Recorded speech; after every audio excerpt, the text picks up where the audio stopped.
Dans l'actualité ce soir, retour sur l'affaire Agnès Buzyn, seule responsable politique mise en examen dans la gestion de crise du Covid-19. L'hématologue a visiblement peur de porter le chapeau pour les autres. Nous reviendrons également sur la prise de distance de l'Allemagne vis-à-vis des politiques européennes et la rencontre entre le président français et le chancelier Scholz. Et puis pour terminer, nous irons en Hongrie où le Premier ministre Viktor Orban a lui aussi décidé de jouer sa propre partition sur les questions énergétiques. Qui veut sauver le soldat Buzyn ? Près de 3 ans après l'arrivée du Covid-19, l'ancien ministre de la Santé Agnès Buzyn, unique responsable politique mise en examen pour mise en danger de la vie d'autrui, sort de son silence. Son combat, ne pas porter seul le chapeau de l'incurie gouvernementale. Explication. Mais vous n'avez déjà plus de réputation. La phrase est lapidaire, c'est celle d'un éditeur à Agnès Buzyn, l'ancien ministre de la Santé en fonction au début de la crise du Covid-19, qui hésitait à publier son journal de bord commencé avec la pandémie. Faute d'éditeur, les 600 pages de notes serviront à distraire les juges, de quoi doucher les envies d'opération main-propre de l'intéressé et la replonger dans une forme de dépression. Il faut dire qu'Agnès Buzyn est à l'heure actuelle la seule responsable politique mise en examen par la Cour de justice de la République pour mise en danger de la vie d'autrui dans le cadre de la gestion de la crise sanitaire. Un traitement de faveur qui surprend. En effet, si sa contribution au naufrage est indéniable, son départ mi-février 2020 de la rue de Grenelle aura limité la casse dans le temps, contrairement au long exercice de son successeur Olivier Véran, toujours pas auditionné par la Cour de justice de la République. Depuis le 18 octobre, Agnès Buzyn peut toutefois se réjouir d'avoir été rejointe par l'ancien Premier ministre. Édouard Philippe a en effet été entendu, mais mis non pas en examen, mais sous le statut de témoin assisté. Une position bien moins délicate que l'hématologue. À croire qu'Édouard Philippe a mieux su gérer son risque pénal, comme l'expliquait Emmanuel Macron à Philippe de Villiers. Pourtant, Agnès Buzyn l'affirme, c'est elle qui a tiré la sonnette d'alarme. Le 25 décembre 2019, elle interrompt même son voyage familial en Corse pour alerter le patron de la Direction générale de la Santé, Jérôme Salomon, sur des cas de pneumopathie grave en Chine. Agnès Buzyn aurait, dit-elle, eu un pressentiment. Jérôme Salomon, lui, devait être occupé à rogner une dinde ou un chapon. Ce fameux SMS serait alors resté lettre morte, et il ne serait que le premier d'une longue liste de messages envoyés en forme de bouteille à la mer. Car Agnès Buzyn insiste, elle prêchait seule dans le désert. Selon elle, Édouard Philippe ne croyait pas à son scénario catastrophe. Elle ne lui jette pourtant pas la pierre, estimant qu'il lui avait fait confiance et n'avait rien négligé. Agnès Buzyn explique même avoir rapidement alerté quant à la tenue des municipales pendant l'épidémie. Le premier tour maintenu serait en effet synonyme de contamination chez les plus vieux, incités à aller voter au mépris des précautions de base. Du côté du président, les alertes mettent longtemps à passer selon l'ancien ministre. Et quand Emmanuel Macron prend enfin la dimension de la première vague, le secrétaire général de l'Élysée, Alexis Kohler, rabrouerait l'hématologue pour avoir inquiété la présidence, intégralement dévouée à la réforme des retraites. Reste toutefois que la seule conversation qu'Agnès Buzyn aura directement avec Emmanuel Macron pour lui décrire la situation catastrophique à venir se déroule au cinéma. En plein film, Agnès Buzyn, visiblement pas inquiète au point de rester chez elle, s'exfiltre de la salle obscure pour répondre au président. Mais les explications a posteriori du ministre laissent parfois pantois. En effet, comment croire en son inquiétude quand la priorité de celle-ci est allée à l'affichage de ridicules consignes dans les aéroports entre deux déclarations surréalistes et déconnectées du réel. Le risque d'importation de cas depuis Wuhan est modéré. Il est maintenant pratiquement nul puisque la ville, vous le savez, est isolée. Les risques de cas secondaires autour d'un cas importé sont très faibles et les risques de propagation du virus dans la population sont très faibles. Une séquence d'anthologie qui restera dans les mémoires. Autre élément crucial pour aggraver le cas Buzyn dans les esprits, la publication en janvier d'un arrêté classant la chloroquine comme substance vénéneuse. Un arrêté qui tombe bien mal alors que le truculent professeur Didier Raoult de l'IHU marseillais annonçait au même moment qu'il s'agissait là, selon lui, du meilleur traitement contre le Covid. Pourtant, Agnès Buzyn soutient que ce n'est pas elle qui aurait signé ce décret. Elle désigne même son successeur Olivier Véran ou Édouard Philippe. Mais il est trop tard. Buzyn a déjà été consacré ennemi public numéro 1. À son tableau s'ajoute son départ éploré de la rue de Grenelle, exfiltré, nous disent certains, pour remplacer sur le pouce le candidat En Marche des municipales parisiennes, Benjamin Griveaux, empêtré quant à lui dans des histoires ridicules de vidéos intimes. La candidate parachutée aurait voulu tout abandonner entre les deux tours. Selon elle, des cadres de la Macronie ont fait pression sur elle, à 2 doigts du harcèlement. Agnès Buzyn va finalement au bout, mais elle regrette. Elle n'aurait jamais dû partir de la santé, dit-elle, elle qui pensait y retourner après son fiasco électoral. Depuis, Agnès Buzyn déprime, malgré les recasages de la République. Affublée d'un garde du corps tant elle apparaît détestée, elle est d'abord envoyée au Grand Air à Genève, au cabinet du directeur général de l'Organisation mondiale de la santé. Une belle ironie. Elle revient ensuite à Paris, nommée à la prestigieuse Cour des comptes. Emmanuel Macron sort aussi Agnès Buzyn de temps en temps à New York pour un sommet sur la santé de l'ONU, à la commémoration du Veldiv, 2 mois après la mort de son père rescapé d'Auschwitz. Le pouvoir macronien veut ménager Buzyn et lui fait prendre l'air aux frais de la République de temps en temps, en attendant le coup près. Car Buzyn coche toutes les cases du ministre un peu mouillé mais franchement lâché. De quoi servir de lampiste pour sauver les camarades pas si bien intentionnés. De l'eau dans le gaz dans le couple franco-allemand, alors qu'Emmanuel Macron rencontrait ce mercredi le chancelier Olaf Scholz. Après l'annulation du Conseil des ministres communs, Berlin semble s'émanciper du joug européen. Une tendance que Paris aurait pu avoir l'intelligence de tourner à son avantage. Décryptage. Le torchon brûle dans le couple franco-allemand. Alors qu'outre-Rhin, on préfère évoquer un tandem pour évoquer un couple qui n'existe que dans les fantasmes français. Les roues semblent à l'arrêt et le cycle est en passe de s'écrouler. En effet, depuis les pluies de sanctions européennes contre la Russie après le 24 février dernier, l'Allemagne essuie une bonne part des conséquences.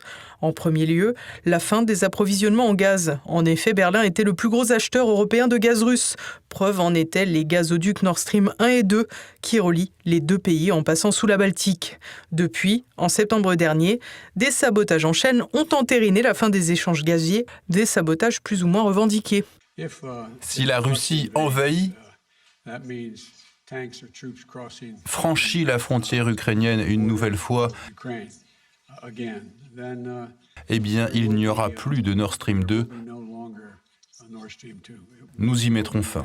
Si l'attaque des gazoducs semble bien signer Furax, tout porte à croire que l'Allemagne a assez peu goûté la blague qui vise à l'empêcher de renouer avec la Russie pour son gaz.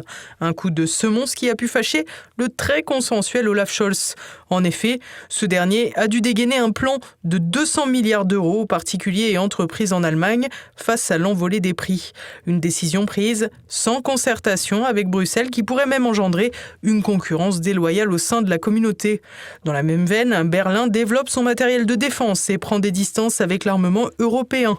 Ainsi, pour son bouclier antimissile, l'Allemagne pourrait retenir une technologie israélienne à la place de la française. De quoi appuyer les différends. Le chancelier était toutefois ce mercredi à Paris pour renforcer, nous dit-on, les partenariats franco-allemands. Un élément de langage pour cacher les fritures sur la ligne entre les 2 pays. En vain. En effet, c'était initialement un conseil des ministres communs qui devait se tenir et la rencontre entre Scholz et Macron est bien un pis-aller. En réalité, si on se rappelle que le fameux couple franco-allemand était essentiellement porté par Angela Merkel face à l'insipide François Hollande lors du début de la guerre en Ukraine en 2014, le successeur de la chancelière a eu tendance à laisser gouverner la présidente de la Commission européenne, Ursula von der Leyen, pour lui. Une sacrée mauvaise pioche pour une femme qui montre chaque jour ses velléités belliqueuses à la sauce otanienne sur le dossier ukrainien, le tout après une gestion du Covid fort douteuse. C'est également un bien mauvais calcul vis-à-vis du peuple allemand, auprès duquel von der Leyen était très impopulaire après son mandat de ministre de la Défense pour lequel, là encore, elle est accusée de corruption. Ainsi, depuis quelques semaines, Scholz semble avoir appris à lire. Le chancelier a clairement marqué ses distances quant aux décisions européennes, notamment concernant la mutualisation des achats de gaz à la manière de la très efficace organisation pour les vaccins. Un premier signal mutin qui n'a pas été cinglé par Bruxelles, mais par Paris. En effet, le président Macron, viscéralement obsédé par l'UE, au détriment de cette France qu'il juge sans culture, semble vouloir jouer les donneurs de leçons. Un nouvel effritement de l'utopique couple franco-allemand qui n'a finalement existé que grâce à l'image de Mitterrand-École se donnant la main à Verdun en 1984. Reste toutefois que l'on est atterré de voir la réaction française à la récente prise de distance allemande vis-à-vis de Bruxelles. En effet, alors que la politique européenne est ouvertement toxique ces derniers temps pour notre pays, Paris aurait pu faire le choix de prendre la roue de Berlin, créant de fait ce quasi-imaginaire couple franco-allemand pour s'émanciper de l'UE. En effet, quand Olaf Scholz ose affirmer ouvertement qu'il faut éviter tout conflit ouvert entre la Russie et l'OTAN, le chancelier prend acte de la situation dans laquelle l'Ukraine sert avant tout de terrain de jeu de pouvoir américain. De quoi ouvrir une voie pour faire entendre une ligne diplomatique œuvrant enfin pour la paix. Mais c'est le choix inverse que fait Emmanuel Macron, celui d'être plus bruxellois que Bruxelles et von der Leyen réunis, enfermant encore un peu plus notre pays qui naguère brillé par sa politique de non-alignement et sa qualité diplomatique dans une vassalisation nuisible. Une démonstration que le problème vient davantage du personnel politique voué aux intérêts étrangers qu'aux institutions elles-mêmes, qu'elles soient nationales ou supranationales. Tandis que l'Europe n'en finit pas de se débattre au milieu de la crise énergétique et économique, la Hongrie de Viktor Orban continue, elle, de jouer son rôle de trouble-fête en s'efforçant de mener bruyamment une politique énergétique différente de ses partenaires européens, un sujet de nos correspondants en Europe centrale. Sans grande surprise, le Conseil européen du 20 octobre n'a pas abouti sur de grandes solutions en ce qui concerne la crise énergétique sans précédent que traverse l'Union européenne. Les risques de pénurie, mais surtout l'explosion du coût de l'énergie pour les foyers et les entreprises n'ont toujours pas trouvé de réelles solutions, alors que la quasi-totalité du continent européen s'apprête à prochainement cesser d'importer les matières premières énergétiques en provenance de la Fédération de Russie. En effet, les chefs d'État et de gouvernement européens sont uniquement parvenus à se mettre d'accord sur l'intégration du GNL, le gaz naturel liquéfié, dans les tarifs du gaz, entraînant une potentielle baisse du coût de ce dernier. En revanche, aucun accord n'a pu être trouvé sur le plafonnement des prix à l'achat de l'énergie, l'Allemagne et les pays nordiques craignant que les fournisseurs cessent purement et simplement leur livraison. Alors que ces industries ferment ou pensent à partir aux États-Unis, l'Allemagne s'efforce d'éviter une pénurie énergétique qui serait fatale à son appareil productif. Mais la première puissance économique européenne est également tiraillée entre son gouvernement, où les Verts sont en force et veulent à tout prix faire avancer l'agenda carbone, et le lobby industriel qui veut éviter le naufrage de l'industrie allemande. Pendant ce temps, plus à l'est, la Hongrie de Viktor Orban n'en finit pas de critiquer les sanctions contre la Russie et de dénoncer le désastre économique qui va frapper l'Europe, Hongrie incluse. Le gouvernement hongrois vient en effet de lancer une consultation nationale de ses citoyens et une campagne d'affiches où les sanctions sont représentées par une bombe. Il est vrai que même si la Hongrie dispose actuellement d'approvisionnement énergétique assuré, l'explosion du coût de l'énergie a un effet désastreux sur la monnaie hongroise, sur l'inflation, et les fermetures d'établissements publics ou d'entreprises se multiplient, en Hongrie comme ailleurs en Europe. Le questionnaire envoyé aux citoyens, constitué de 7 questions, demande notamment aux Hongrois s'ils souhaitent que les sanctions contre la Russie soient appliquées au pétrole, au gaz, aux matières premières, aux combustibles nucléaires, à la centrale nucléaire de Paks en Hongrie qui est gérée par l'entreprise russe Rosatom, ou encore au tourisme. Selon Ferenc Almasi, l'objectif de cette consultation répond aussi bien à des buts de politique interne qu'internationale. Alors ce n'est pas la première fois que Viktor Orban et son gouvernement lancent une consultation nationale. C'est même quelque chose d'assez habituel en réalité, de récurrent, puisque les consultations nationales sont un des piliers de la stratégie de Viktor Orban. Il s'agit là, avec la consultation nationale, de donner une légitimité à un certain combat politique qu'il va pouvoir mener aussi bien au niveau national qu'à l'international, en particulier au niveau de l'Union européenne. Évidemment, il n'y a pas beaucoup de suspense sur les réponses qui vont être données à des questions qui sont formulées de manière binaire, c'est-à-dire qu'il faut répondre par oui ou par non, à une affirmation faite par le gouvernement. On pourra toutefois s'étonner que la Hongrie critique fortement des sanctions qu'elle a elle-même votées lors des différents conseils européens, même s'il est vrai qu'elle est parvenue, avec d'autres pays centre-européens, à obtenir une exception en raison de sa forte dépendance à l'importation de matières premières russes. Il y a là aussi il y a de la diplomatie qui est en jeu. Il y a le fait que la Hongrie toute seule ne voulait pas s'opposer frontalement aux sanctions, au risque d'avoir encore plus de conséquences néfastes que ce que les sanctions apportent à la Hongrie. Donc c'est un travail d'équilibriste pour Viktor Orban, comme d'habitude, puisqu'il ne faut pas oublier que la Hongrie est un petit pays Et donc, c'est pour ça que la Hongrie a besoin d'outils, aussi modestes soient-ils, mais comme cette consultation nationale, qui peut permettre d'avancer l'argument démocratique pour s'opposer aux sanctions. Même si les marges de manœuvre de la Hongrie sont donc très limitées, cette dernière s'est offert une petite effronterie à l'endroit des sanctions décidées à Bruxelles, en annonçant la construction d'un oléoduc entre la Hongrie et la Serbie, plus précisément entre Oldje et Novi Sad. Il s'agira en effet de l'extension de l'oléoduc Druzhba, le plus grand oléoduc du monde, qui achemine depuis l'Oural du pétrole russe jusqu'en Allemagne et en Hongrie. Or, selon les termes du 6e paquet de sanctions pris contre la Russie en juin 2022, l'exception accordée aux pays dépendants de cet oléoduc n'a vocation qu'à être temporaire. Le projet serbo-hongrois de l'étendre constitue donc clairement un pied de nez à cette exception.